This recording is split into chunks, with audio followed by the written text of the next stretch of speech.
Isang araw, sa isang liblib na baryo sa labas ng Tokyo, bigla na lang nagsimulang mamatay ang mga alagang hayop ng mga residente nang walang malinaw na dahilan.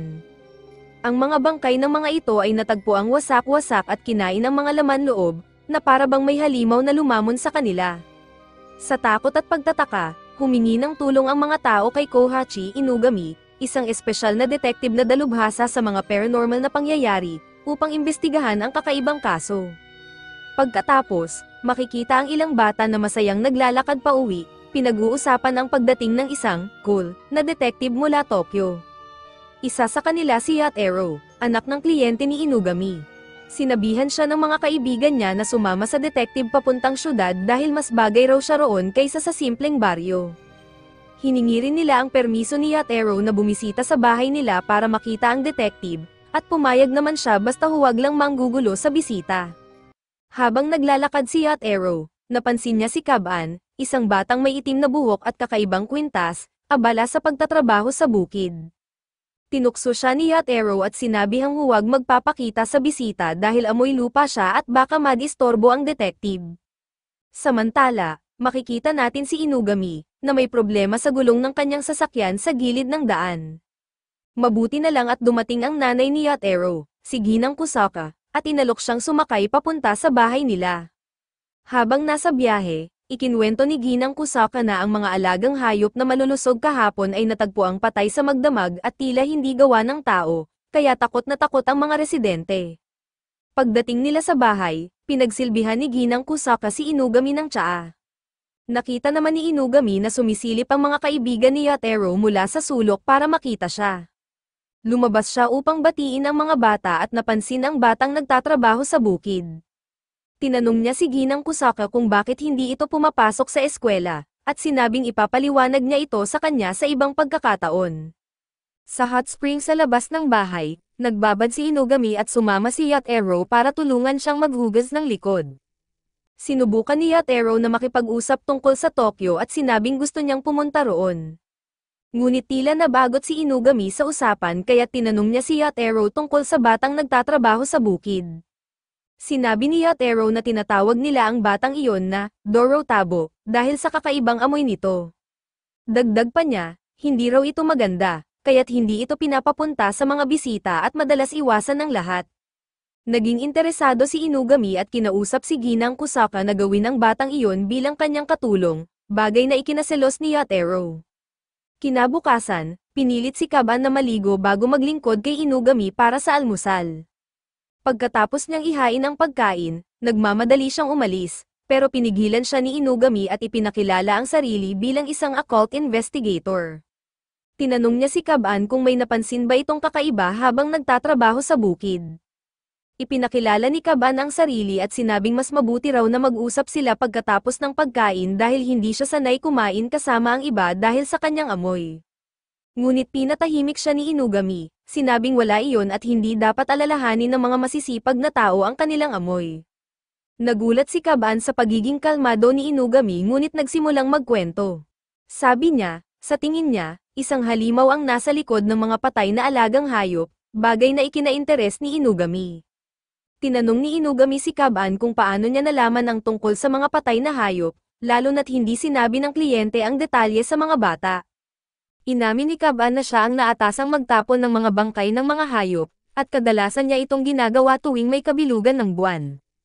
Naniniwala siya na babalik ang halimaw sa susunod na kabilugan ng buwan. Dahil dito, nasabik si Inugami at nagpasya siyang manatili sa baryo ng 5 araw para hintayin ang susunod na kabilugan.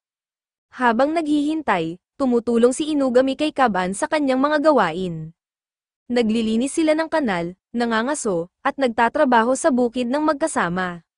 Habang nagtatrabaho sila sa bukid, napansin ni Inugami ang kakaibang kwintas ni Kaban.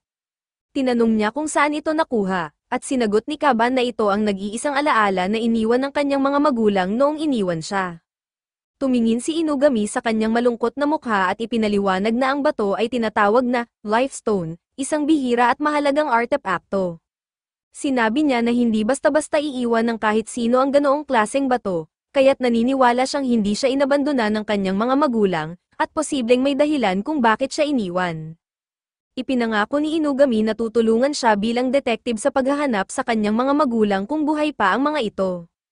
Nagbigay ito ng pag-asa kay Kaban na makita ang kanyang mga tunay na magulang balang araw. 5 araw ang nakalipas, hinihintay ni Kaban si Inugami sa likod ng kamalig sa gabi ng kabilugan upang mag-imbestiga sa dahilan ng pagkamatay ng mga hayop. Ngunit sa halip na si Inugami, si Yatero ang lumabas at sinunggaban siya. Punong-puno ng selos si Yatero dahil hindi siya ang pinili ni Inugami.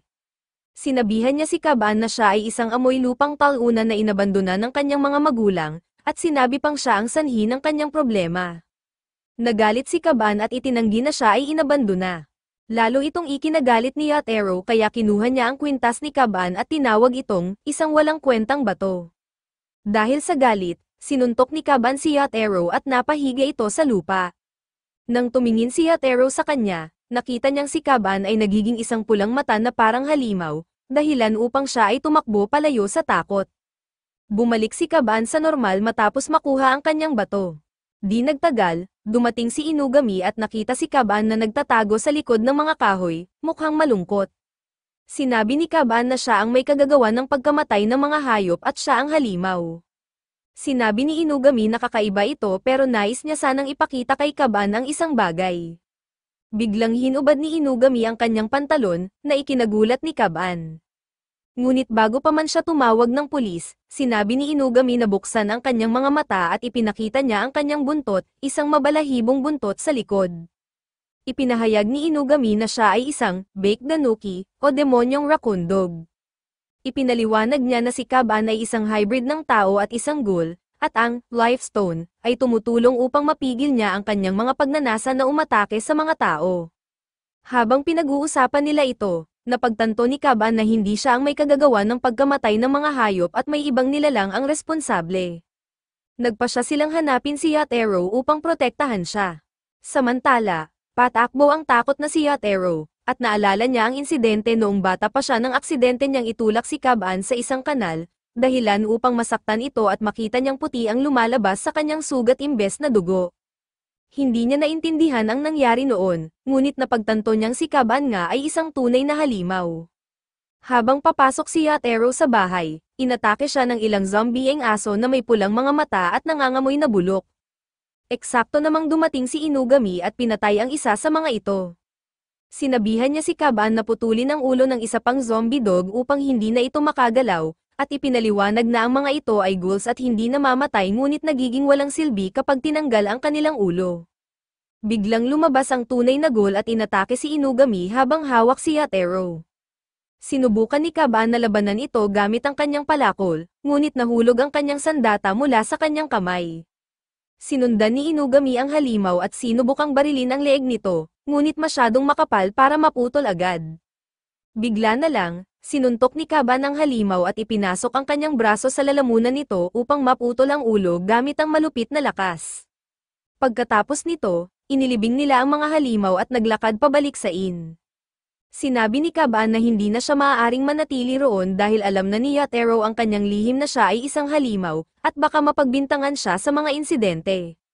Sumasang-ayon si Inugami at sinabi na may alok siya para kay Kaban. Sa kanya itinutok ang baril sa ulo ni Kaban at isiniwalat ang tunay na dahilan ng kanyang pagpunta. Sinabi ni Inugami na ang kanyang tiyahin ang nag-utos sa kanya na patayin si Kaban. Alam nito ang tunay na katauhan ni Kaban mula pa sa kanyang ina at itinago ang lihim hanggang ngayon. Ngunit nang magsimula ang mga insidente sa mga hayop, natakot ito at kinuha si Inugami para alagaan ang halimaw sa kanilang bahay. Ipinunto ni Inugami na kahit ipaliwanag niya ang katotohanan, malamang hindi siya paniniwalaan. Pagkatapos, tinanong niya si Kaban kung gusto ba nitong hanapin ang kanyang mga magulang. Ngumiti si Kaban at sinabing, hindi, bago siya barilin ni Inugami sa gitna ng kanyang noo. Kinuha ni Inugami ang katawan ni Kaban at bumalik sa inn upang iulat kay Yatero ang nagawa niyang trabaho.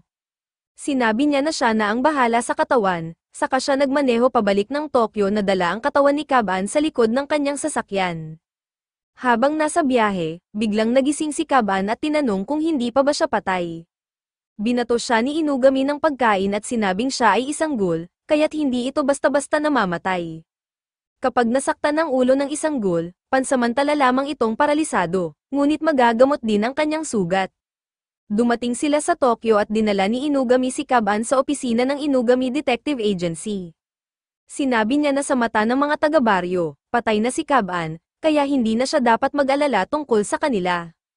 Ngayon, maaari siyang manatili at magtrabaho roon habang naghahanap ng impormasyon tungkol sa kanyang mga magulang.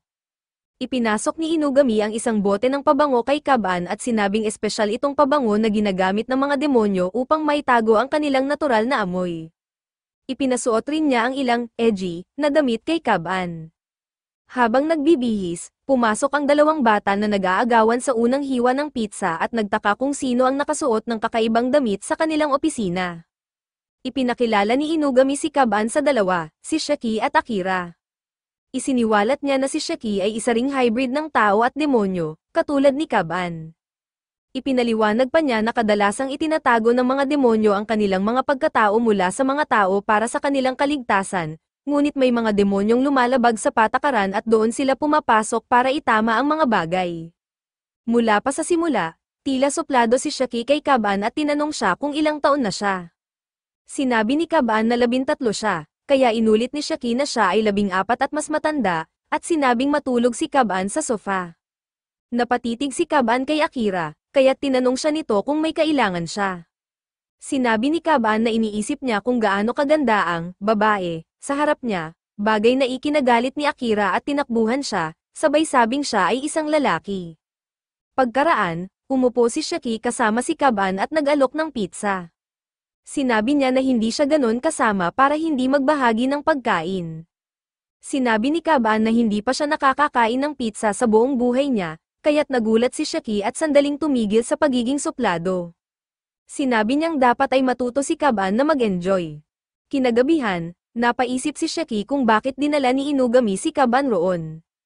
Sinabi ni Akira na baka dahil wala siyang ibang mapuntahan o baka talagang malakas siya. Upang subukin si Kaban, naglagay si Shiki ng silk trap sa daanan papunta sa banyo. Bumagsak si Kaban, ngunit sa halip na magalit, sinabi lang niya na hindi siya inabandona. Inalis niya ang paa mula sa silk trap kahit nasugatan ito. Nagulat si Shiki nang makitang walang dugo at agad na gumaling ang sugat gamit ang lila na apoy.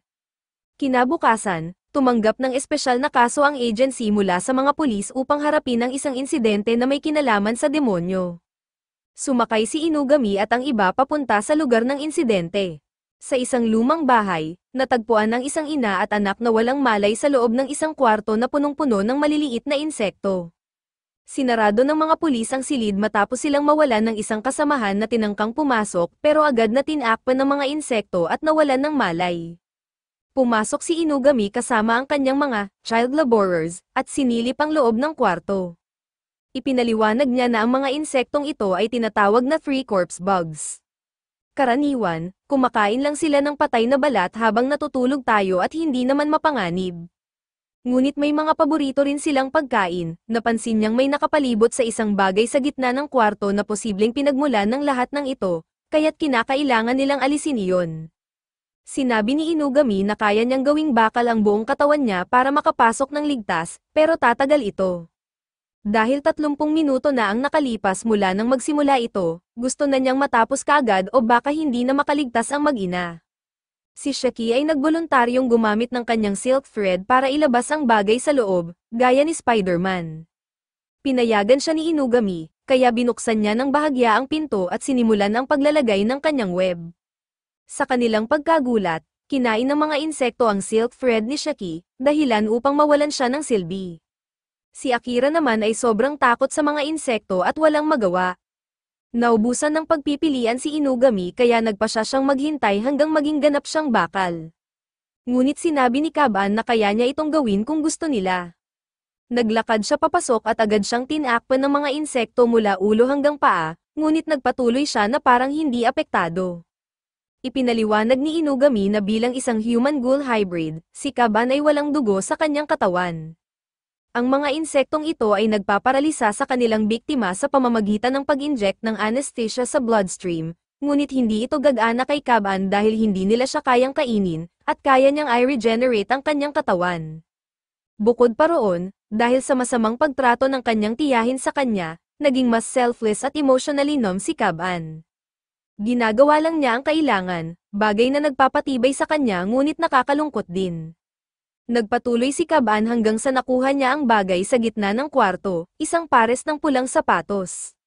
Nang magawa ito, agad na nawala ang mga insekto at pinapasok ni Inugami ang mga paramedics upang iligtas ang pamilya. Kinagabihan, ipinaliwanag ni Inugami na ang paboritong pagkain ng mga insektong iyon ay guilt, o pagkakasala. Base sa mga nakikita, malamang nakaw ang mga sapatos na iyon.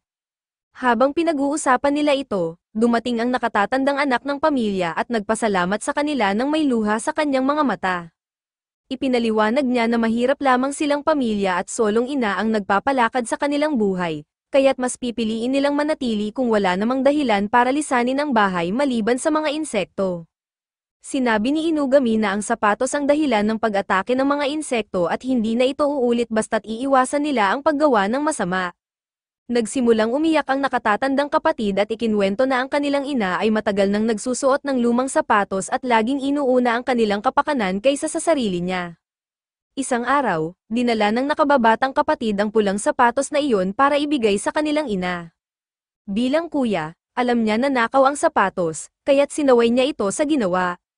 Dahil sa guilt na naramdaman ng nakababatang kapatid, nagsimulang magtipon ang mga insekto.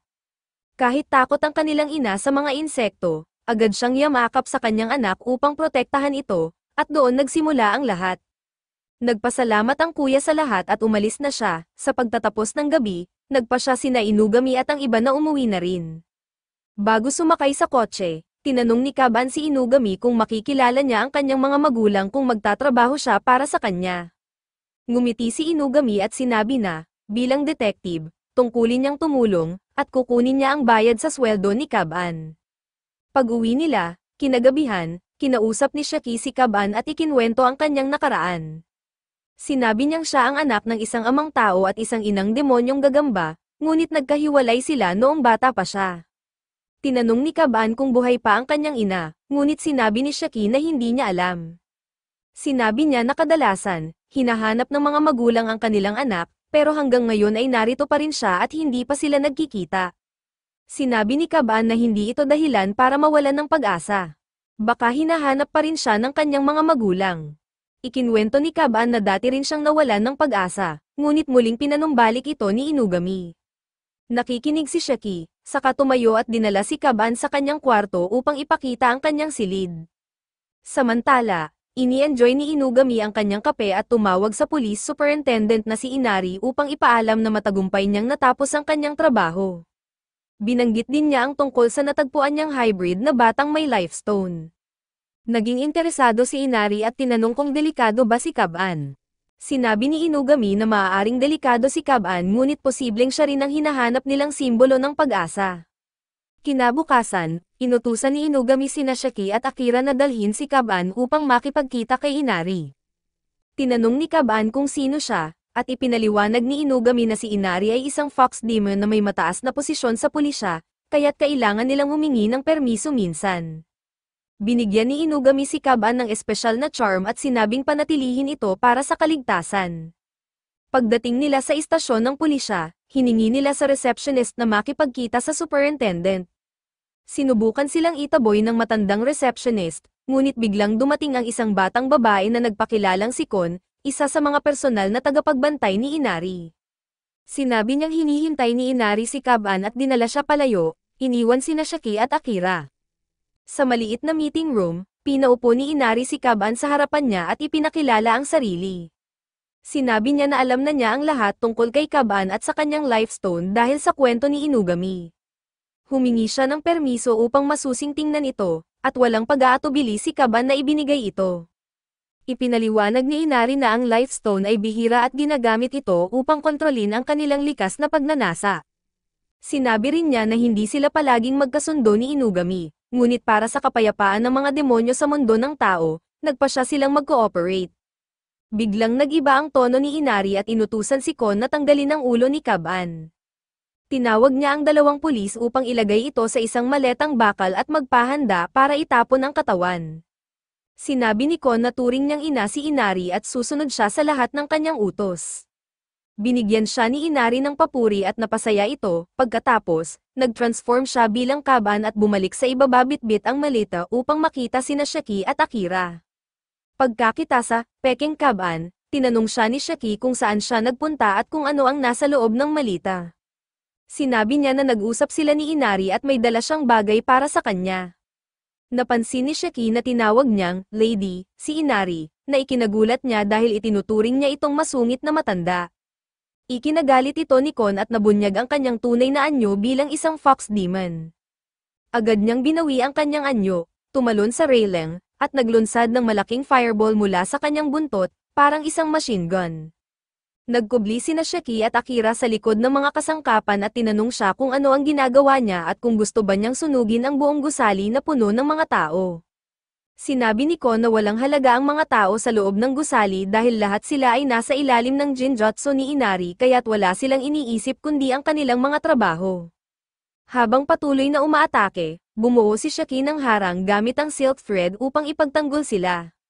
Mabilis niyang sinikwat ang tali sa malita at nabuksan ito. Nagulat sina Shaki at Akira nang makita nila ang ulo ni Kaban sa loob, kaya tumakbo silang palabas para makaiwas kay Kon. Samantala, nagpanik si Kon sa pag-asang mapaparusahan siya ni Inari dahil sa pagkabigo sa kanyang misyon. Samantala, sinabi ni Kaban kay Shaki na itapon siya kay Kon at siya ang bahala rito. Gumawa sila ng isang combo move at inihagis ni Shaki ang Stinky Head Jutsu ni Kaban.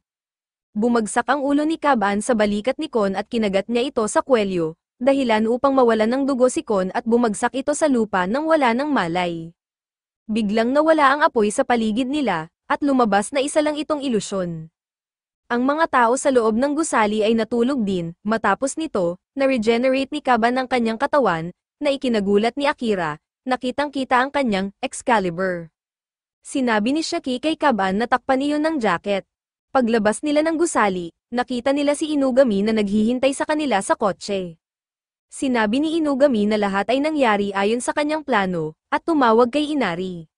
Sa kabilang banda, si Inari ay abalang papunta upang pag-aralan ang Life Stone upang may produce ito ng marami. Ngunit biglang nag-transform ang bato sa kanyang kamay bilang isang manikang tanuki, at nagring ang kanyang telepono. Kinuha niya ang tawag, at si Inugami ang nasa kabilang linya. Tinawag niya si Inari para ipaalam na hindi niya magugustuhan ang ginawa nitong pag-atake sa kanyang mga child laborers.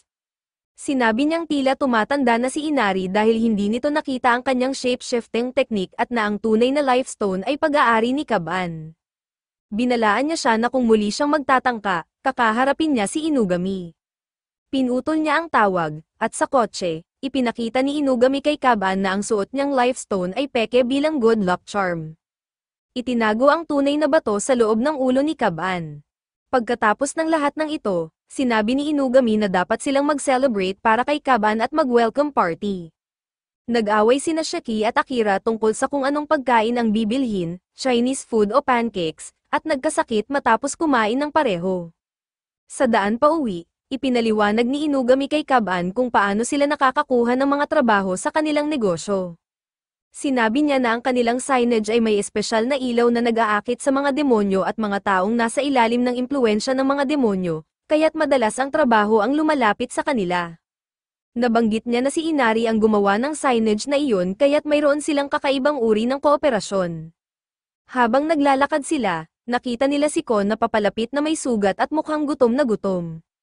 Naglaban-laban sina Shaki at Akira sa kanilang posisyon sa laban, ngunit bumagsak si Kon at kumulo ang tiyan nito na parang mga elepante sa Africa. Binigyan nila siya ng pizza at sinabi niyang utos ni Inari na dalhin ang ulo ni Kaban, kaya't hindi siya pwedeng sumuko sa kanyang misyon. Sinubukan niyang atakihin si Kaban, ngunit pinigilan siya ni Inugami at sinabing dapat ay mag-behave siya o magagalit si Inari. Agad siyang naging masunurin at sumunod, habang nagpapahinga. Pumasok ang isang lalaking may kakaibang amoy sa kanilang opisina bar at napansin ito ni Kaban. Ipinaliwanag ni Shaki na siya ay isang tao na naiimpluwensyahan ng isang demonyo, kaya't nangangahulugan ito na may bagong trabaho sila. Umupo ang lalaki at nagkwento ng problema sa isang babae na nagngangalang Mau, na nagtatrabaho sa Red Light District at nais niyang ipagtapat ang kanyang damdamin. Ngunit, sa tuwing inaabangan niya ito sa labas, hindi niya ito nakikita at hindi siya nagkakaroon ng pagkakataong kausapin siya. Habang nakikinig si Kaban, napansin niya kung bakit kalahati ng kanilang opisina ay isang bar. Ipinaliwanag ni Shaki na dati ay may partner si Inugami na gustong may bar sa opisina, ngunit ngayon, mag-isa na siya. Medyo sensitibong paksa ito para kay Inugami kaya't hindi na nila tinatanong tungkol dito. Sa pag-uusap, naintriga si Akira tungkol sa pag-ibig at sinabi kung gaano kamangha-mangha ang pag-ibig na nagdadala ng mga tao at demonyo. Gusto niyang malaman ang tungkol dito dahil baka matulungan siya nitong maintindihan ang kanyang sariling mga magulang. Nakita ni Inugami ang determinasyon ni Akira at pumayag na sumama ito. Inutusan niya rin sina Shaki at Akira na tulungan si Kaban, at sinabi kay Kon na kung tutulong siya ay makakakuha siya ng gantimpala. Sinabi ni Inugami sa kanilang customer na aalagaan ng mga bata ang kanyang hiling, at bago sila umalis, biglang nakakita ang customer ng daga sa silid. Nahuli niya ito agad, na tila may malapusang ekspresyon sa mukha, at sinabi na iniipon niya ang mga ito para iregalo sa kanyang iniibig. Napagtanto ni Inugami na posibleng may cat demon na sangkot sa kaso, kaya't iniwan niya si Akira dahil takot ito sa mga bagay na nakakatakot at marurumi, gaya ng mga patay na daga. Sama-sama silang pumunta sa isang kafe na katapat ng lugar kung saan nagtatrabaho si Mao. Hiningi ng mga bata ang litrato ni Mao sa kanilang customer, at ipinakita niya ito, sinabing dapat lumabas na siya dahil malapit nang matapos ang kanyang shift. Ngunit sa kabila ng lahat, hindi niya nakikita si Mao na lumalabas. Bigla nilang nakita ang isang cat demon na may anyo ng pink na pusa na may split tail. Lumapit sila sa eskinita kasama ang customer at kinausap si Mao, ang cat demon. Sinabi nila na sila ay galing sa Inugami Detective Agency. Nang marinig ang pangalan, sinabi ni Mao na kilala niya ang ahensya at tinanong kung ano ang kailangan nila mula sa inosenteng pusa kagaya niya. Ipinaliwanag nila na ang kanilang customer na si Yuno ay nahulog ang loob sa kanya at nais magtapat ng damdamin. Nag-transform si Mao sa anyong tao, na ikinagulat ni Yuno. Sinabi ni Mao na plano niyang idagdag si Yuno sa kanyang koleksyon ng mga tagapagdala ng daga, ngunit mukhang hindi pa lubos na gumagana ang kanyang pang-akit. Ipinakita niya ang 3 ibang tao na halos naging mga pusa na, may mga daga sa kanilang mga bibig. Sinabi niya na walang tunay na pag-ibig, kundi epekto lang ng kanyang mga kapangyarihan. Biglang bumagsak si Kon mula sa itaas at sinunggaban si Mao. Dinala niya ito kay Yuno at sinabing ipagtapat na ang kanyang damdamin.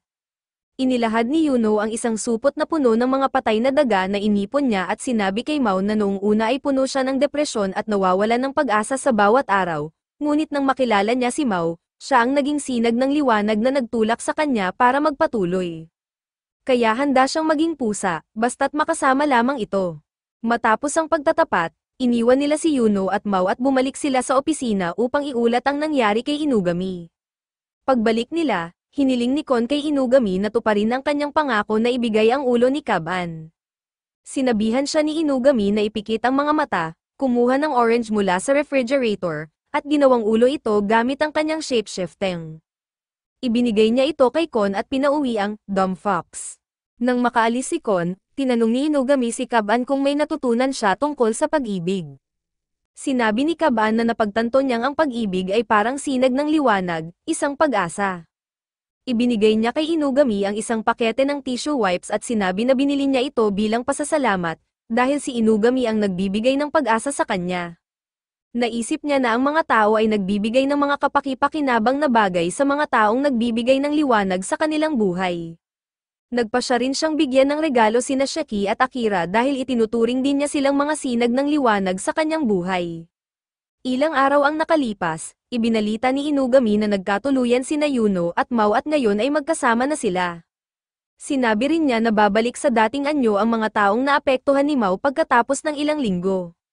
Nagulat si Shaki sa mundong ginagalawan nila, habang humanga naman si Akira kay Kaban dahil nakatapos siya ng unang kaso bago pa man siya, kahit na huli itong sumali sa kanila. Nagsimula siyang makaramdam ng pagka-inferior at, ilang sandali, nilapitan niya si Inugami at sinabing nais niyang maging apprentice ni Kaban. Ipinaliwanag ni Shaki na may ipis sa banyo at ito ang pinagtuunan ni Kaban kaya tinatawag na siya ngayon ni Akira na, Master. Sinabi ni Akira na handa siyang sumama kay Kaban sa anumang misyon. Dahil dito, Inalok ni Inugami na may isang misyon na balak niyang puntahan kasama si Kaban, ngunit kung gusto ni Akira, sila na ang pwedeng tumapos nito. Ipinaliwanag niya na may ginagawang konstruksyon sa Shibuya River kung saan sinusubukan nilang ilipat ang daloy ng ilog. Gayunpaman, maraming construction workers ang namamatay sa kakaibang paraan, at natagpuan ang mga kalansay nila na palutang-lutang sa ilog. Sinabi ni Inugami na may hinala siyang may demonyong nakatira sa ilog at posibleng galit ito dahil sa konstruksyon. Nagsabi si Shaki na puno ng dumi at insekto ang lugar, at praktikal na naging kanal na ito. Kinumpirma ni Inugami na magiging magulo ang trabaho at tinanong si Akira kung handa pa rin siyang gawin ito. Bagamat nandidiri, pumayag si Akira at nagbihis ng kanyang panglinis. Kinabukasan, pumunta sila sa ilalim ng tulay ng ilog at pumasok sa madilim na lagusan. Sinabi ni Kaban na mas mainam kung hahanapin muna nila ang mga demonyo upang subukang makipag-ayos ng mapayapa. Habang naglalakad, biglang bumagsak ang isang malaking linta kay Akira, at nagsimula itong sumigaw. Agad siyang pinatahimik ni Kaban at sinabing manahimik para hindi mapansin ng iba. Tinanggal ni Kaban ang mga linta at itinapon sa ilog. Tinanong ni Akira kung bakit hindi niya pinapatay ang mga ito, at ipinaliwanag ni Kaban na ayaw niyang pumatay ng iba, maging tao, insekto, o halimaw, maliban kung kinakailangan. Sinabi niyang umaatake lamang ang mga ito upang ipagtanggol ang kanilang sarili, kaya't hanggat hindi sila banta, hindi niya kailangang pumatay. Namangha si Akira at sinabing talagang kahanga-hanga si Kaban at parang naaalala niya ang kanyang kuya sa kanya. Ikinwento niya ang tungkol sa kanyang tribo ng mga snow demon sa mga bundok ng Omer. May kakaibang sistema ang kanilang baryo na lahat ng miyembro ay mga babae at ang mga lalaki ay ipinapanganak lamang bawat 100 taon. Dahil dito, napakaingat nila sa mga lalaki, bagaman laging umiiyak si Akira, palaging pinapalakas ng kanyang kuya ang kanyang loob. Nang tumakas sila sa baryo, noalay siya sa kanyang kuya, kaya sumama siya kay Inugami upang mahanap ito. Matapos pakinggan, tinanong ni Kaban kung kaya bang kontrolin ni Akira ang yelo, lalo na't isa siyang snow demon. Sinabi ni Akira na kaya niya, ngunit mahina siya dito dahil kinakailangan ng mataas na antas ng konsentrasyon. Bigla silang inatake ng isang malaking frog demon na agad na sumunggab kay Akira at hinawakan ang kanyang mukha. Pinatumba ni Kaban ang dambuhalang palaka gamit ang isang metal pipe. Tinangka ng halimaw na umatake muli, ngunit biglang dumating ang isang maliit na tanuki at sinipa ang palaka papalayo. May dala itong bote ng dugo at isang liham na nakasabit sa leeg na nakapangalan kay Akira at Kaban mula kay Inugami. Sa sulat, sinabi ni Inugami na ang mga frog demon ang may kagagawan sa mga pag-atake. Nagwawala ang mga ito matapos kumain ng tao, kaya't kinakailangang puksain sila. Inutusan sila ni Inugami na akitin ang mga palaka gamit ang dugo sa bote at tapusin ang misyon. Sinabi ni Kaban na handa siyang gawin ito, ngunit si Akira ay nag-aalala. Tinanong siya ni Kaban kung aalis na ba siya, ngunit naalala ni Akira ang kanyang handgering maging mas malakas para sa iba. Buo ang loob niyang manatili, kahit na nanginginig sa takot. Pagkatapos nito, pumasok silang tatlo sa malalim na bahagi ng tunnel kasama ang tanuki at ibinuhos ang dugo sa ilog. Bigla silang inatake ng napakaraming frog demon na lumabas mula sa tubig. Nakipaglaban si Kaban at ang tanuki, habang si Akira ay nakaupo sa isang sulok, iniisip kung paano makakalikom ng kita mula sa pee-pants na kanyang isinusuot sa sobrang takot. Naging mas delikado ang sitwasyon habang nalulunod sila sa dami ng mga berdeng palaka. Ngunit nag-isip si Akira sa kanyang pangarap na maging mas malakas at kapaki-pakinabang. Sa matinding pagsusumikap, pinalabas niya ang kanyang kapangyarihan sa yelo at ginawang yelo ang buong tunnel, maliban sa ulo ni Kaban at ang tanuki. Pinuri siya ni Kaban sa pagtalo sa mga halimaw, at nag-selfie silang dalawa bilang pag-alala. Samantala, nagpatuloy si Tanuki sa pagtahak sa daan at nakipagkita sa elder ng mga frog demon. Lumabas na si Inugami pala ang Tanuki sa simula pa lang. Nagpasalamat ang elder sa kanya, ipinaliwanag kung paano nagbago ang kanyang mga kapatid matapos kumain ng laman ng tao, hanggang sa nagsimulang kainin ang kanilang sariling itlog at mga kabataan. Tinanggap ni Inugami ang elder pabalik, na matagumpay ang misyon. Ilang araw ang nakalipas, nasa duty sa paglilinis si Kaban at nagwawalis ng pasilyo.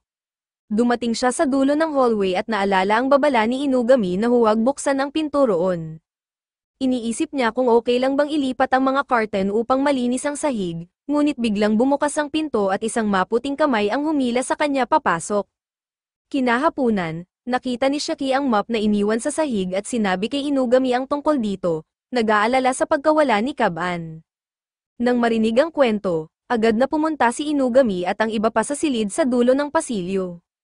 Pagpasok nila, nakita nila ang pinakaputing tao sa kasaysayan ng sangkatauhan, na nakaupo sa isang gaming chair sa harap ng 6 na monitor. Si Kaban ay nakaupo sa tabi niya, binubuksan ang mga bote ng tubig at mga lata ng pagkain para sa kanya. Sinabi ni Inugami, ito na ang kinakatakutan ko. Tinawag ni Inugami ang Amerikano sa pangalan niyang, Mi, at pinalaglag ang kanyang headphones. Tumingin si Mi kay Inugami at binati siya, tinanong kung bakit hindi niya sinabi na may nakuha siyang ganito kamaalalahanin at masunurang alipin. Tinanong ni Shaki at Akira kung siya ba ay talagang nakatira roon, at ipinakilala ni Mi ang kanyang sarili bilang isang vampire at ang ulo ng Information and Communication Tech ng agency. Sinabi niyang mula ngayon, si Kaban ang magiging kanyang personal na alipin. Napaluha si Inugami nang makita ang bagong appointment ni Kaban bilang alipin at tinawag ang mga bata palabas para mag-usap. Ipinaliwanag niya na si Mi ay ang dati niyang partner at isang vampire, itinuturing na pinakamataas sa ranggo ng mga demonyo.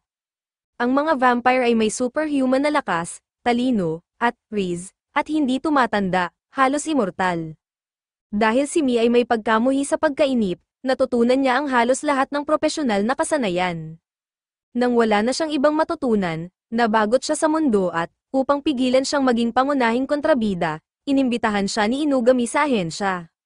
Sa ahensya, naging adik si Mi sa gacha games tulad ng Genshin Impact at Honkai, Star Rail, at ngayon ay mas gusto niyang manatili sa kanyang kwarto buong araw. Maliban sa pagiging sweaty gamer, siya rin ay tech-savvy at siya ang naglikha ng kanilang website at tagapangalaga ng seguridad ng kanilang data laban kay Inari.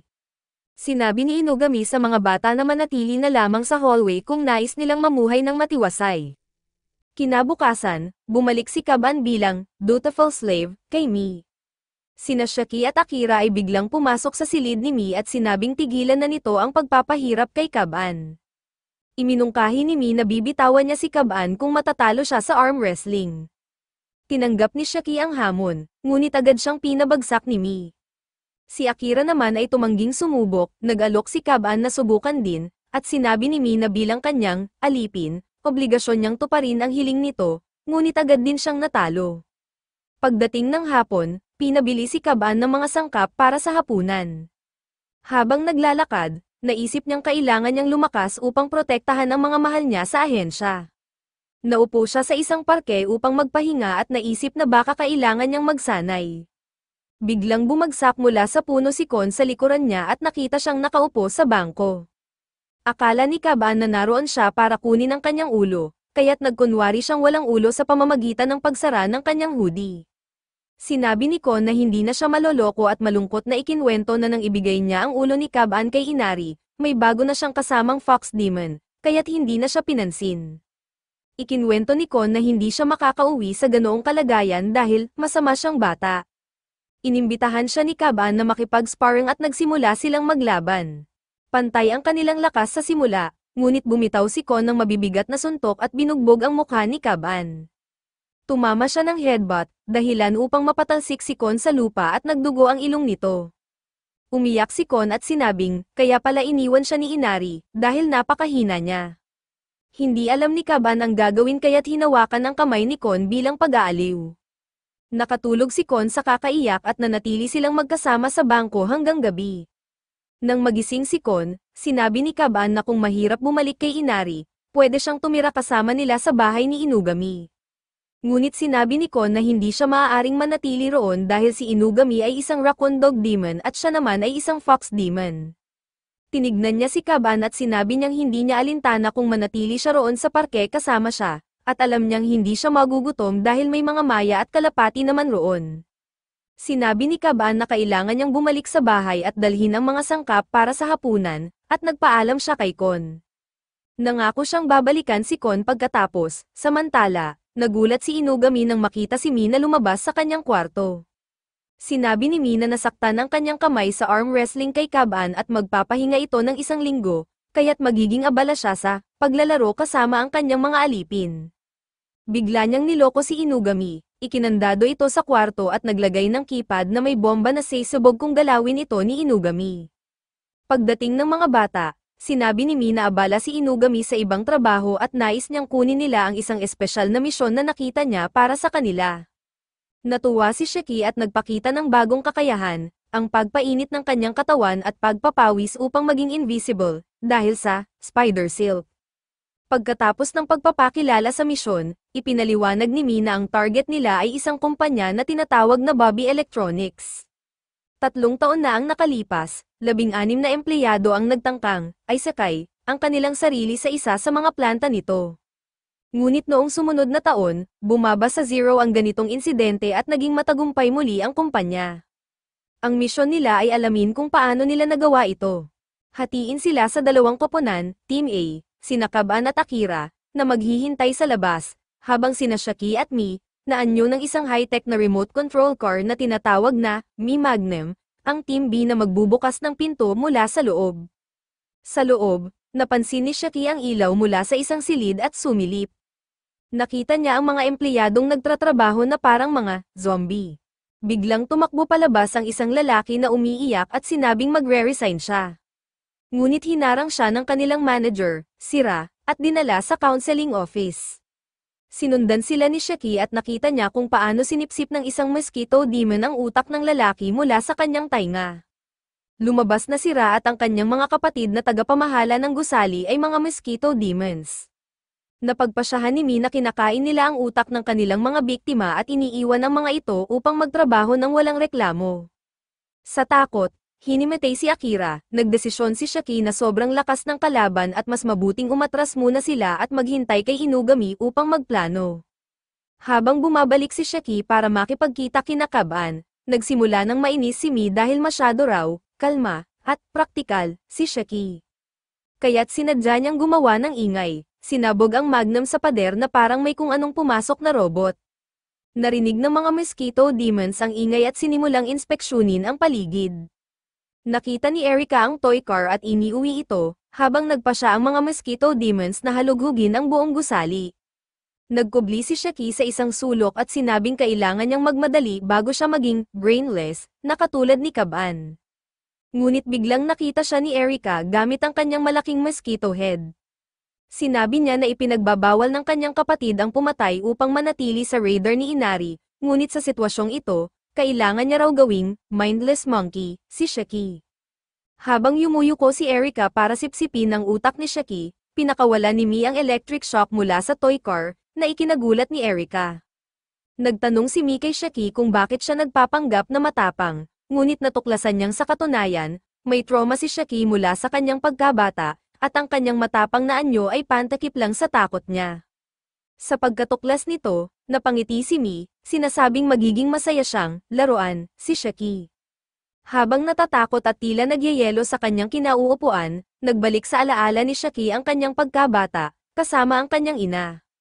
Hindi niya matandaan kung paano sila nagkahiwalay, ngunit natitiyak niyang may isang kakilakilabot na nangyari noon.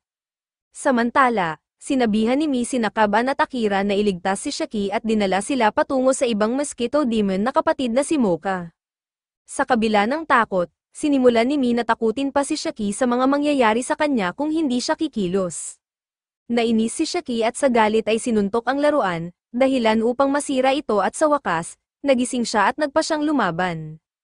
Pinalakas ni Shiki ang kanyang invisibility at tumakbo palayo mula sa mosquito demon habang pinapagana nito ang kanyang special ability para makita ang mga footprint, carbon dioxide, body temperature, at pawis.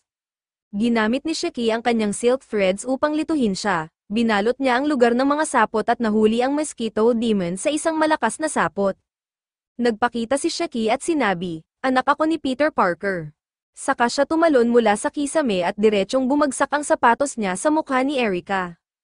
Pagkatapos ng tagumpay na iyon, napaisip si Shiki sa sandaling inalok ni Inugami ng impormasyon tungkol sa kanyang mga magulang. Dati niyang tinanggihan ang pag-uusap na iyon dahil masaya siya sa kanyang bagong buhay sa ahensya. Ngunit ngayon, iniisip niyang handa na siyang malaman ang tungkol sa nakaraan niya. Nakarating sina Kaban at Akira, dala si Mocha na nakabitin sa buhok niya, at tinali nila siya sa malagkit na sapot ni Shaki. Habang pinag-uusapan nila ang susunod na hakbang, biglang lumitaw si Ra, ang panganay na Mosquito Demon. Tinawag niyang, walang kwenta, ang kanyang mga kapatid sa pagkatalo sa dalawang, paslit, at isang laruan. Sinabi niya sa kanila na maaari na silang umalis at huwag nang mag-imbestiga pa, ngunit sinabi ni Kaban na hindi iyon maaaring mangyari dahil sa mga taong sinaktan nila. Sinabi ni Ra na mukhang nasira na ang negosasyon, kaya't kailangan niyang tapusin ang laban na ito. Napatingin siya sa kanyang mga kapatid na sina Erika at Mocha, at sinipsip ang utak ng mga ito, iniiwang walang malay. Pagkatapos ay nag-transform si Ra sa kanyang anyong Mosquito Demon at sinimulang maglakad papunta sa mga bata.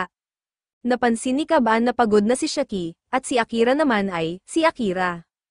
Kaya't siya ang humarap kay Ra at sinubukang salakayin ang kanyang mga mahihinang bahagi, ngunit pinigilan siya ni Ra at sinaksak ang dibdib niya gamit ang kanyang straw-like mouth.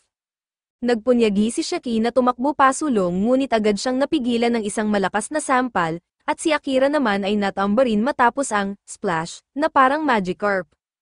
Iniisip ni Kaban kung ano ang gagawin, natitiyak niyang hindi niya matatalo si Ra sa kanyang kasalukuyang lakas.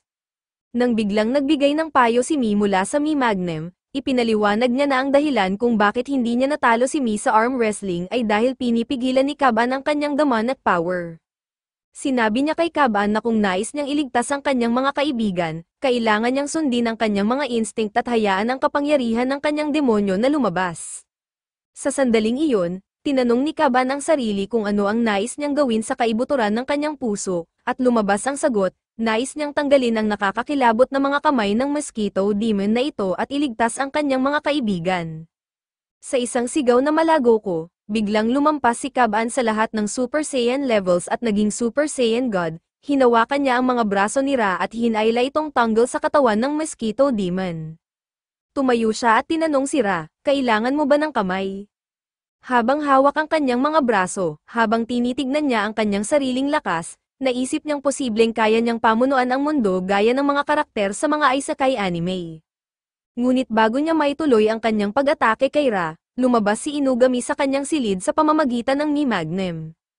Pinuri siya ni Inugami at sinabing maganda ang ginawa niya, at ibibigay nila ang impormasyon kay Inari upang ito na ang bahala sa natitira. Pumayag si Kaban, at sa pagkakataong iyon, dumating ang batang Fox Demon na inappoint ni Inari bilang kapalit ni Kon.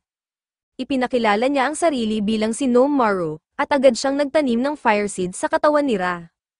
Isang snap ng kanyang mga daliri ang nagpasiklab sa apoy sa Mosquito Demon, sa kanya ginawa rin ito sa mga kapatid ni Ra, na nag-iwan lamang ng abo. Nilapitan ni Gnome Maru si Kaban at tinanong siya tungkol sa kanyang pananaw kung tama bang patayin ang Mosquito Demons, bago sinabi kay Kaban na umuwi na kasama si Shaki dahil mukhang pagod na ito. Bago umalis, ibinunyag ni Gnome Maru ang isang sikreto kay Kaban. Sinabi niyang hindi pa sumusuko si Inari sa pagkuha ng Life Stone ni Kaban at sinusubaybayan na siya ng matagal. Sinabi niya na masama ang magiging resulta kung magagalit si Inugami, kaya't hindi nila gagamitin ang dahas upang kunin ang bato, ngunit kung ibibigay ito ni Kaban ng kusa, hindi na makikialam si Inugami, at ito ang plano ni Inari. Sinabi ni Gnome Maru kay Kaban na mag-ingat dahil matatalino ang mga demonyo. Tinanong ni Kaban kung bakit niya sinabi ang lahat ng ito, at isiniwalat ni Gnome na, sa totoo lang, talagang ayaw niya kay Inari. Matapos nito, iniwan ng grupo ang gusali ng kumpanya at nagsimulang maglakad pa uwi. Nagalit si Akira kay Mi dahil nilinlang niya sila tungkol sa kahirapan ng misyon. Ipinaliwanag ni Mi na dapat siyang pasalamatan dahil hindi raw sila kailanman matututo sa ilalim ni Inugami na laging nagbibigay ng madadaling misyon at tahimik silang pinoprotektahan. Sumang-ayon si Inugami na nag-mature na ang mga bata higit pa sa kanyang inaasahan ngunit binalaan si Mi na kung uulitin niya iyon, ipapadala siya pabalik sa Romania, nakabalot sa yelo, upang makipag-usap kay Andrew Tate hanggang sa hindi na siya makatakas. Pagkatapos nito, natulog na ang lahat, at sinabi ni Mi na hanggat hindi siya pinapatay ni Inugami, siya ang bahala sa sarili niyang libangan. Dahil nagustuhan niya ang mga bata, maaaring magbahagi siya ng kaunting karunungan sa kanila sa hinaharap. Kinagabihan, sinuri ni Kaban ang pulso ni Shaki at Akira at nakahinga ng maluwag nang makita niyang buhay pa sila. Kinaumagahan, tahimik niyang sinundan si Shaki, mukhang may malalim na iniisip. Nang tanungin siya ni Akira kung ano ang iniisip niya, biglang naalala ni Kaban ang pangako niya kay Kon at agad tumakbo palabas ng bahay upang puntahan siya. Pagdating sa parke, tinawag niya si Kon, at bumagsak ito mula sa puno na parang isang nahulog na mansanas. Tinanong siya ni Kon kung bakit siya natagalan, dahil sinabi nitong babalik siya matapos maghatid ng mga sangkap para sa hapunan. Ipinagtapat ni Kaban na isang biglaang misyon ang sumulpot, at dahil sa dami ng nangyari, nakalimutan niya si Kon. Nalungkot si Kon at bumagsak ang dalawang isda mula sa puno, ipinakita ni Kon na hinuli niya ito para kainin nila, ngunit nabubulok na ang mga ito dahil sa tagal ng paghihintay. Nag-alala si Kaban at sinubukang aliwin si Kon habang pinapanood sila ni Maru mula sa malayo, bamulong na dapat mag-ingat si Kaban sa kanyang mga pangako. Samantala, hinarap ni Shaki si Inugami at sinabing handa na siyang pag-usapan ang tungkol sa kanyang mga magulang. Kinabukasan, naglakbay sila sa bayan ni Shaki upang makilala ang kanyang tiyuhing si Ao. Ikinwento ni Shaki na dati siyang nakatira doon kasama ang kanyang ina bago sila nagkahiwalay at napunta siya sa Tokyo kasama ang kanyang tiyuhin. Pagdating sa bayan, nagpunta si Inugami upang mag-book ng mga silid para sa kanila habang ang mga bata ay pumasok sa isang souvenir shop. Natagpuan ni Kaban ng isang lumang libro tungkol sa alamat ng Mishakumo. Sinabi ni Shaki na ito ay isang sikat na alamat sa kanilang lugar. Binasa nila ang kwento na nagkukwento tungkol sa isang batang lalaki na nagngangalang Shay. Isang araw, matapos magtrabaho, nakita niya ang isang malaking gagamba sa kanyang pagkain. Sa halip na iwan ang bahay, pinili ni Shay na pakisamahan ang gagamba at natuklasang nagbibigay ito ng gintong sinulid, na dahilan upang yumaman si Shay at mamuhay ng masaya. Sinabi ni Shaki na marami pang ganitong alamat, ngunit napansin niya ang isang batang may pink na buhok na nakatingin sa kanya mula sa pinto ng tindahan. Biglang dumating si Inugami kasama si Ao at ipinakilala niya ang tiyuhin ni Shaki. Nagpasya silang maglakad sa gubat sa tabi ng ilog upang makapag-usap. Habang naglalakad, narinig ni Shaki ang isang pamilyar na tinig na tumatawag sa kanyang pangalan, ngunit inisip niyang baka nagkakamali lang siya. Nag-ayos sila sa tabi ng ilog, at ipinakilala ni Ao ang sarili bilang isang iskolar na nag-aaral ng mga alamat upang tuklasin ang katotohanan sa likod ng mga ito. Isiniwalat ni Shaki na, kahit naganap na tao si Ao, alam niya ang tungkol sa mga demonyo ngunit pinili niyang hindi makialam upang maiwasan ang anumang gulo. Nagbiro si Ao kay Shaki, ngunit sinabi ni Shaki na naroon sila upang malaman ang tungkol sa kanyang ina. Sinimulan ni Ao ang kanyang kwento, ibinunyag na noong bata pa sila, sinamahan niya ang kanyang nakatatandang kapatid na ama ni Shaki upang maghanap ng mga bakas ng Legend of the Golden Webang. Habang naglalakbay sa kagubatan, doon nila nakilala ang ina ni Shaki. Ibinunyag ni Ao kay Shaki na ang kanyang ina, si Kumi, ay isang spider demon. Sinabi rin niya na may mga bagay siyang itinago kay Shaki, ngunit ngayon ay ang tamang panahon upang malaman niya ang katotohanan. Inilabas ni Inugami ang ibang mga bata at hinayaan si Shaki na magkaroon ng heart-to-heart na pag-uusap kasama ang kanyang tiyuhin. Ilang sandali pa, lumabas si Shaki at sinabi sa kanila na pareho ng patay ang kanyang mga magulang, namatay ang kanyang ama bago pa siya ipinanganak, at ang kanyang ina ay nagkasakit at pumanaw noong siya ay 5 taong gulang. Idinagdag niya na maaaring hindi niya maalala ang lahat ng ito dahil sa matinding trauma matapos makita ang bangkay ng kanyang ina noong bata pa siya. Nagsikap si Shaki na magpanggap na matatag sa kabila ng masakit na balita, ngunit nahalata ito ni Kaban at tinawag siya. Tinanong ni Inugami ang tungkol kay Ao at iniwan sila upang tingnan ang kalagayan ng tiyuhin ni Shaki. Samantala, ang mga bata ay pumunta sa isang pampublikong paliguan at nag-enjoy.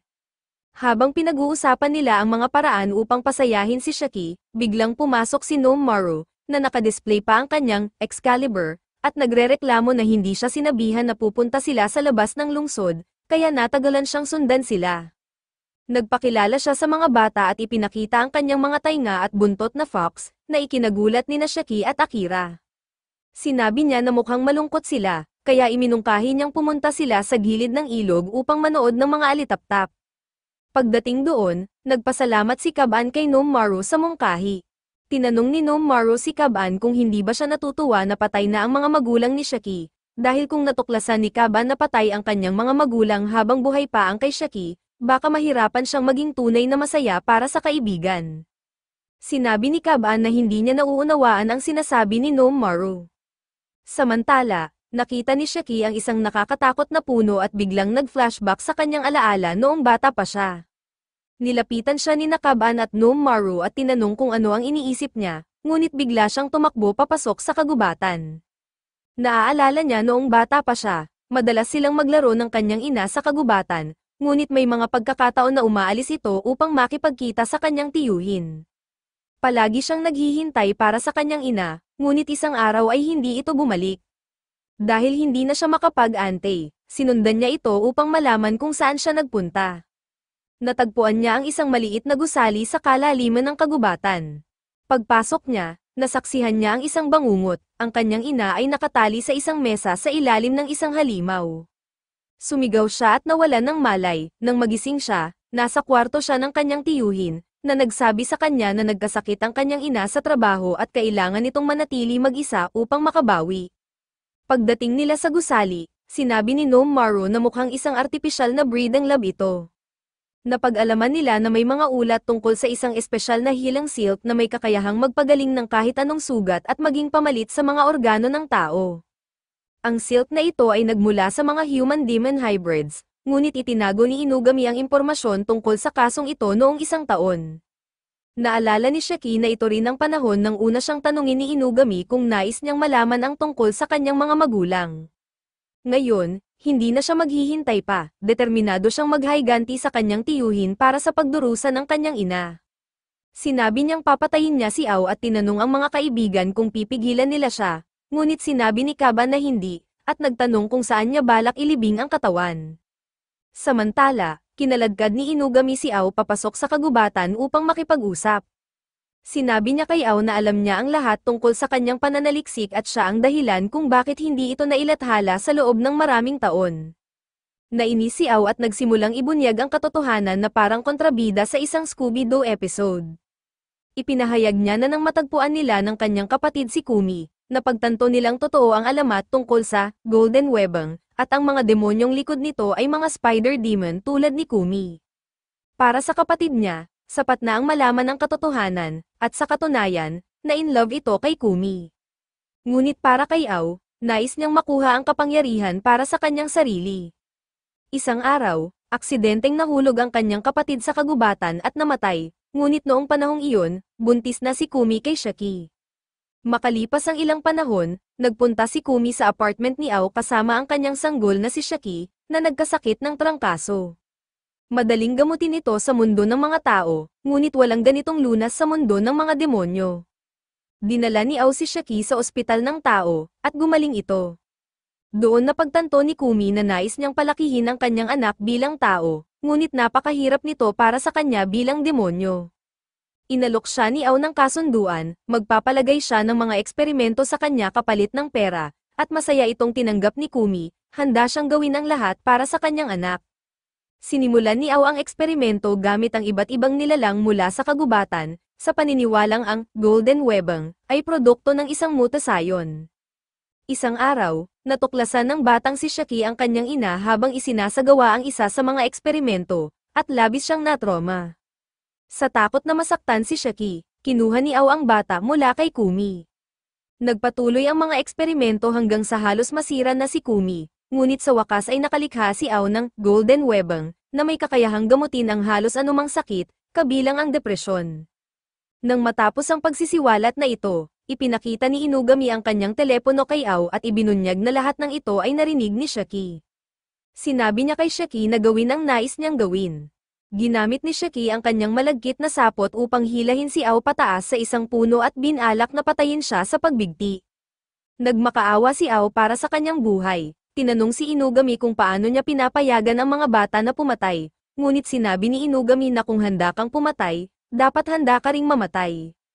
Biglang lumabas si Akira mula sa kagubatan, umiiyak at takot na takot dahil sa dilim. Tinulungan siya ni Inugami at biglang may isang puting ahas centipede na halimaw ang lumitaw sa likuran niya. Binaril ni Inugami ang ulo nito ngunit natuklo ang kanyang braso at nagsimulang kumalat ang lason. Inakay niya si Akira papasok sa kagubatan habang sila'y pinalibutan ng daan-daang puting halimaw na pinaghalo ng gagamba at iba't ibang insekto. Nagtanong si Shaki kung ano ang mga ito, at sinabi ni Ao na sila ay kanyang mga kapatid, mga nabigong eksperimento sa kanyang ina. Isa sa mga halimaw ang pumutol ng sapot ni Shaki at marahang binaba siya. Ipinahayag ni Ao na ang lahat ng halimaw ay bahagyang may talino at sumusunod sa kanya, at naaalala nila ang mga salitang narinig nila mula sa kanilang ina sa mga eksperimento. Binuksan ng mga halimaw ang kanilang mga bibig at nagsimulang ulitin ang boses ni Kumi. Tinatawag si Shaki at sinasabing, "Mahal kita." Napaluha si Shaki habang naaalala ang kanyang ina, bumagsak siya sa lupa at nawalan ng pag-asa. Pinuri siya ni Nomaru para sa kanyang tapang at tinanong si Kaban kung ano ang nais niyang gawin.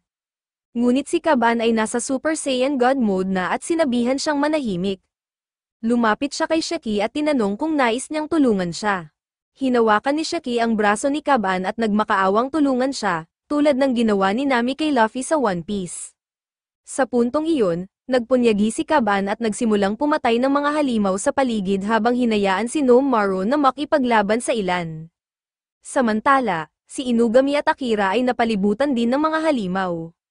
Sinabi ni Inugami kay Akira na i-freeze ang kanyang braso upang mapigilan ang pagkalat ng lason. Biglang lumabas ang batang babaeng may pink na buhok mula sa kagubatan at pinatahimik ang mga halimaw. Sinabi niya na kailangan nilang gamutin ang braso ni Inugami at iniutos na sundan siya. Dinala niya sila sa isang bukal na may espesyal na tubig na may kakayahang magpagaling, na ginagamit ng mga demonyong may sakit. Hiniling ng batang babae, na nagpakilalang si Aya, na tulungan sila ni Kaban na huwag patayin si Ao hanggang makuha niya ang mga sagot na hinahanap niya. Habang natapos ni Kaban ang cleaning duty ng mga halimaw, lumapit siya kay Ao tulad ni John Wick at tinanong si Shaki kung nais niyang tapusin ang basura o siya na ang gagawa nito.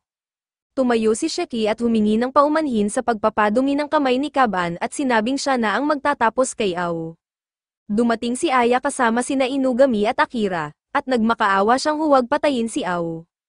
Tinawag siya ni Ao sa pangalan at tinanong kung ano ang ginagawa niya roon. Sinabi ni Aya na tigilan ang kanyang kasinungalingan at tanungin siya kung saan niya itinago ang kakun na ginawa niya. Ngumiti si Ao at sinabing kahit hindi niya ito sabihin, hindi naman siya mapapatay. Nagtaka si Shaki kung bakit ganoon na lang ang galit ni Ao kay Aya at iniisip kung ano ang importansya nito sa kanya. Napagdesisyonan niyang makinig sa hiling ni Aya, biglang lumapit si Inugami at nag-alok ng kanyang serbisyo bilang isang detective, sinabing hahanapin niya ang kakun para sa kanya. Tinawagan niya si Mi upang gamitin ang Big Brain Magic nito para matukoy kung saan maaaring itinago ang Humanized Kakon. Tumingin si Mi sa data at iminungkahi na ang pinakamalamang na lugar ay ang bukal na pinanggalingan nila. Agad na tumakbo sina Aya at Shaki papunta roon, sa liwanag ng buwan, sumisid si Shaki sa bukal at natagpuan ang kanyang ina, nakabalot sa isang kakon ng kulay rosas na sutla, walang malay. Bigla siyang inatake ng isa pa sa kanyang mga kapatid, ngunit agad niya itong napaslang.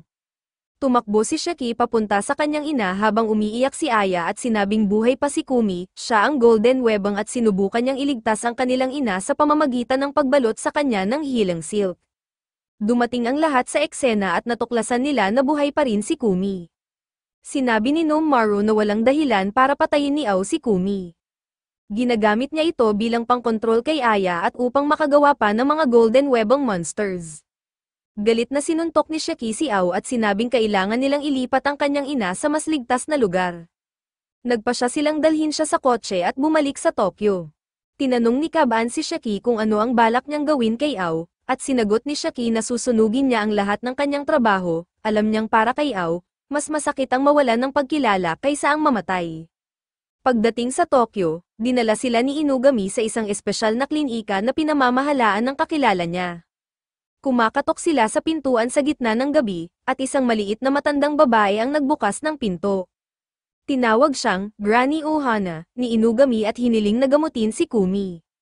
Ipinaliwanag ni Inugami na si Granny Ohana ay ganap na tao at isang doktor ng mga hayop. Sa buong buhay niya, maraming demonyong hayop na ang nailigtas niya, kaya't alam niya ang tungkol sa kanilang mga mundo. Para sa kanya, ang lahat ng buhay ay mahalaga at hindi siya nagtatangi. Pinatuloy sila ni Granny Ohana para manatili sa gabi at sinabi na si Kumi ay malusog naman. Ang kanyang koma ay dulot ng sariling takot o trauma. Tiniyak niya sa kanila na gagaling siya agad sa tulong ng mga gamot at sinabihang huwag mag-alala. Habang natutulog ang lahat, nanatili si Shaki sa tabi ng kanyang ina at nakipag-usap kay Aya, na nag-aalangan pumasok dahil iniisip niyang siya ay katulad ng mga halimaw na napatay nila sa kagubatan. Napansin ni Shaki si Aya na nakatayo sa labas ng pinto at inanyayahan siyang pumasok.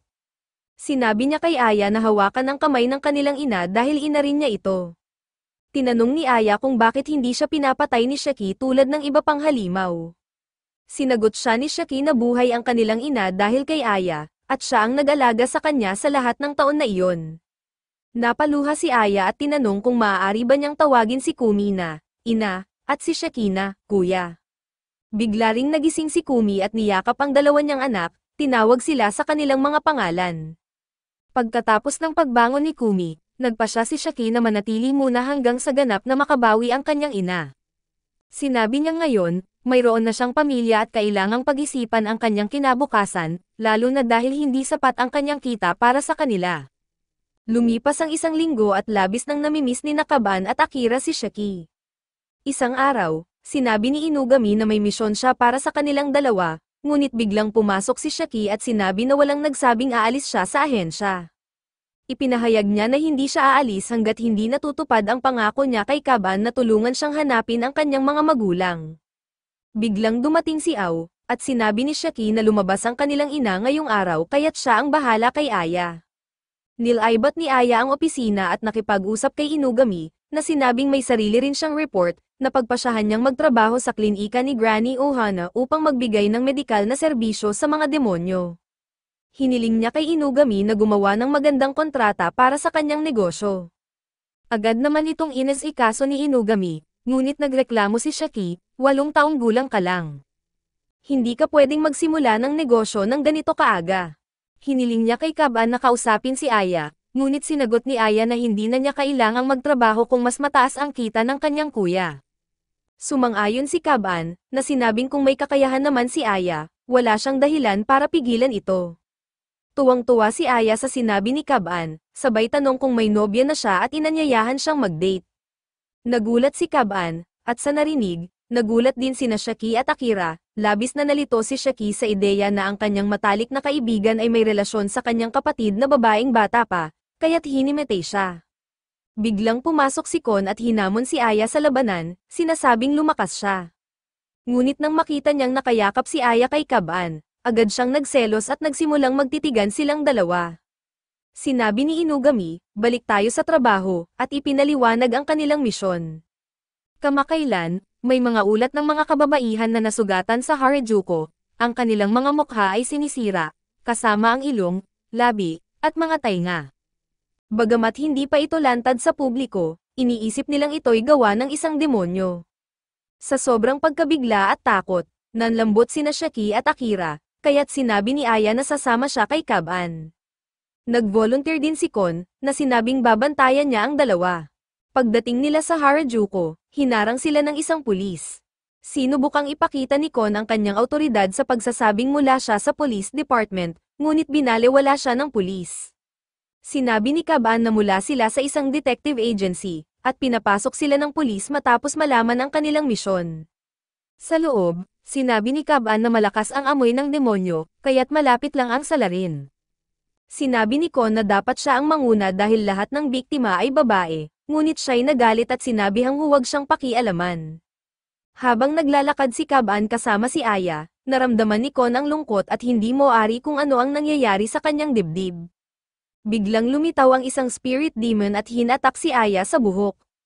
Agad na sinuntok ni Kaban ang demonyo at iniligtas si Aya.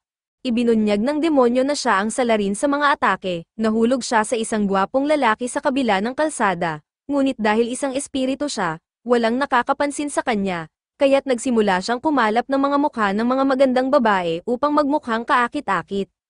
Ngunit sinabi ni Kaban na ang tunay na pag-ibig ay tungkol sa pagbibigay at hindi pagkuha mula sa iba. Pinansin ng spirit demon ang relasyon ni Kaban kay Kon at sinabi na wala siyang alam sa pag-ibig kung hindi niya kayang alagaan ang babaeng nasa tabi niya. Sinabihan siya ni Kaban na patahimikin ang kanyang inggit, ngunit tumakbo si Kon sa parke dahil sa sakit ng damdamin. Tinulungan ni Aya ang spirit demon sa pamamagitan ng balot na sutla, na nagbigay sa kanya ng anyo. Pagbalik sa opisina, iniulat ni Kaban na natapos ni Aya ang misyon mag-isa. Binigyan siya ni Aya ng halik sa pisngi, dahilan upang himatayin muli si Shaki. Tinanong ni Aya si Shaki kung papayag siyang magpakasal kay Kaban sa hinaharap. Lumabas si Kaban sa parke, inalag ang isang puno, at bumagsak si Kon. Pinatahan niya ito, at sinabi ni Kon na pangarap niyang maging number 1 ni Inari ngunit ngayon gusto niyang maging number 1 ni Kaban. Sinabi ni Kaban, good luck, kahit hindi niya lubos na naintindihan. Kinabukasan, pumasok si Au upang makipagkita kay Kaban, at dumating din si Kon, humihiling ng rematch. Nagtanong si Akira, sino nga ba ang magiging kasintahan mo? Sagot ni Kaban, si Inugami, naalala ang payo ng Cat Demon sa nakaraang insidente, na labis na ikinagulat ng lahat. Samantala, lumabas si Inugami upang tulungan si Kumi ilibing ang mga bangkay ng kanyang mga monster na anak na namatay sa kagubatan. Ilang araw ang lumipas at dumating sa Tokyo ang nakatatandang kapatid ni Akira na si Yu. Sina Akira at Yu ay ipinanganak sa isang nayon sa kabundukan ng Amori na binubuo ng 200 kababaihan. Isang lalaki lamang ang ipinapanganak sa bawat daang taon, ngunit sa pagkakataong ito, 2 magkapatid ang ipinanganak, at ang nakatatandang kapatid ang piniling pinuno ng nayon. Gayunpaman, ang mga babae sa nayon ang nagkokontrol ng lahat mula sa politika hanggang sa pangangaso. Ayon sa kasaysayan ng nayon, may isang espesyal na bato na tinatawag na nullstone na iniingatan sa isang dambana malapit sa nayon. Ang buong nayon ay itinatago upang protektahan ang batong ito, at naging tungkulin ni Yu na pangalagaan ang mga tao sa nayon bilang bagong pinuno. Ngunit habang lumalaki, napansin niya ang katiwalian sa nayon at nagdesisyong tumakas kasama ang kanyang kapatid. Nakipagkasundo siya sa mga kababaihan na tatanggapin niya ang tungkulin bilang pinuno basta't pakawalan nila si Akira. Pumayag sila ngunit lihim na nagpadala ng mga asasin upang habulin siya. Nang marinig ito, umakyat si Yu sa dambana at ginamit ang kapangyarihan ng nullstone upang burahin ang buong nayon mula sa mundo. Simula noon, naglakbay siya upang hanapin si Akira. Sa kabilang banda, si Akira ay nasagip ng mga manlalakbay at dinala sa Tokyo, kung saan siya ay nanirahan kasama si Inugami habang naghahanap ng balita tungkol sa kanyang kapatid. Ngayon, si Yu ay narating na rin ang Tokyo at naghanap ng impormasyon tungkol kay Inugami at Akira. Samantala, nagmimistulang pabigat si Akira sa opisina, laging nagkakalat at nagdudulot ng abala. Pinagsabihan siya ni Shaki at Kaban, tinawag siyang walang silbi, na labis na ikinalungkot niya. Sinira rin niya ang kanyang stuffed toy na pinangalanan sa kanyang kuya, ngunit inayos ito ni Mi at nilagyan pa ng ilang upgrades. Dahil sa lungkot, iniwan ni Akira ang opisina matapos mag-iwan ng sulat at naglakad palayo. Habang naglalakad, hindi inaasahan, nakatagpo niya ang kanyang nakatatandang kapatid. Sa kanilang pagkikita, tinanong ni Yu kung hindi ba siya nakatira kay Inugami, at sinabi ni Akira na umalis na siya dahil pakiramdam niya ay hindi siya kailangan doon. Nagpa siya si Yu na dalhin siya palabas ng lungsod, at si Akira ay sobrang saya na makasama ang kanyang kuya. Sa labas ng lungsod, tinanong ni Yu si Akira kung anong klaseng bahay ang gusto niya at nagpakitang gilas sa pamamagitan ng pagbuo ng isang malakastilyong gawa sa yelo. Pumasok siya at nilagyan ito ng mga kasangkapan mula sa yelo. Tuwang-tuwa si Akira at nagbalak kumuha ng mga larawan, ngunit kinuha ni Yu ang kanyang cellphone, sinira ito, at nagyelo. Sinabi niyang kukuha siya ng pagkain at iniwang nakalock si Akira sa kastilyo. Samantala, nahihirapan sina Shaki at Kaban sa mga gawain na karaniwang si Akira ang gumagawa. Napagtanto nilang hindi nga siya walang silbi, kaya't nagdesisyon silang sunduin siya. Agad pumayag si Inugami, ngunit nakita nila ang ulat tungkol sa isang malakastilyong yelo sa labas ng lungsod. Nagmadali silang pumunta roon at nakita si Yu na papalabas mula sa kastilyo. Tinangkang salakayin ni Yu ang mga tao, ngunit binaril ni Inugami ang kanyang kamay. Tinanong ni Yu kung sino sila at sinabi ni Inugami ang kanyang pangalan, napansin ang nullstone na nakatanim sa dibdib ni Yu. Ipinaliwanag ni Inugami na ang nullstone ay kabaligtaran ng lifestone, sinisipsip nito ang buhay ng gumagamit kapalit ng malakas na kapangyarihan. Tinanong ni Inugami kung bakit naroon ang demonyo mula sa Snow Village, at sinabi ni Yu na hindi siya obligadong sumagot, ngunit nagpapasalamat siya dahil inalagaan ni Inugami ang kanyang kapatid. Kinumpirma ni Sheki at Kaban kung siya nga ang kapatid ni Akira at tinanong kung nasaan ito. Sinabi ni Yu na sila'y, mga kaibigan, ni Akira, kaya't nagpa siya siyang i-freeze sila bilang palamuti sa kastilyo. Samantala, natuklasan ni Akira na may built-in projector at internet ang stuffed toy niya. Matapos talunin si Inugami at ang iba pa, lumikha si Yu ng paliguan at higaan para kay Akira at tinawag siya pababa upang makita ito. Ngunit nang makita ni Akira ang malamig na estatwa ng kanyang mga kaibigan, napaluhod siya at nagtanong sa kanyang kuya kung bakit niya ginawa iyon. Tinanong siya ni Yu kung maayos lang siya at umalis upang kumuha ng mint. Nagsalita ang stuffed toy at sinabi kay Akira na hindi patay ang kanyang mga kaibigan at kakailanganin lang nila ng asin upang matuno ang yelo. Sinabi rin nitong ipwesto siya sa pagitan ng mga estatwa upang magbigay init. Sinabi ni Akira sa kanyang kuya na kailangan niya ng asin para sa skincare, kaya't lumabas si Yu at inilock siyang muli. Nang makaalis si Yu, sinira ni Kaban ang yelo sa pamamagitan ng pag-regenerate ng kanyang katawan. Sinabi niya kay Akira na babalik sila sa opisina at humingi ng tawad sa pagtawag sa kanyang walang silbi. Ngunit alam ni Akira na masyadong malakas ang kanyang kuya at ayaw niyang mapahamak ang mga kaibigan niya, kaya nagkunwaring handa na siyang iwan ng ahensya at nais na mamuhay sa tabi ng dalampasigan. Matapos makaalis ni Kaban, nagsalita ang stuffed toy at ipinaliwanag ang tunay na plano ni Akira. Gagamitin nila ang asin upang matuno ang yelo at palayain sina Inugami at Sheki. Habang naghahanda si Kaban sa kanilang plano, biglang dumating si Inari sa pinto at tinanong siya kung gusto na ba niyang ibigay ang life stone. Sinabi pa niyang ang null stone ay may kinalaman din sa kanyang mga magulang. Biglang nagsalita ang stuffed toy gamit ang boses ni Inugami, ipinaliwanag na ginagamit niya ang brainwaves at tibok ng puso ni Kaban upang may parating ang mensahe. Sinabi ni Inugami kay Kaban na sundan agad sina Akira at Yu, dahil hindi pa sasaktan ni Inari ang mga ito kaya hindi siya dapat mag-alala. Agad na tumakbo si Kaban papasok sa kagubatan upang hanapin ang magkapatid na demonyong yelo. Samantala, anabangan ni Nomaru si Yu at ikinulong si Akira sa isang ice cage. Naglaban sina Yu at Nomaru gamit ang mga yelo at apoy.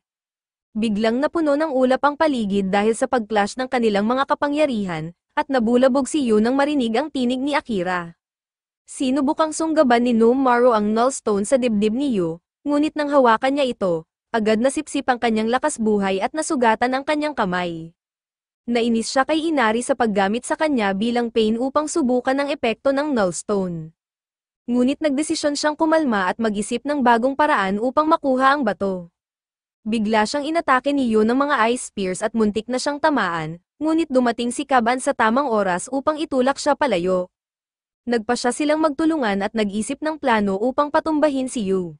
Sinabi ni Nomaru na imposibleng makalapit kay Yu nang hindi nagyayelo, ngunit maaaring magawa ito ni Kaban kung gagamitin niya ang kapangyarihan ng apoy bilang proteksyon.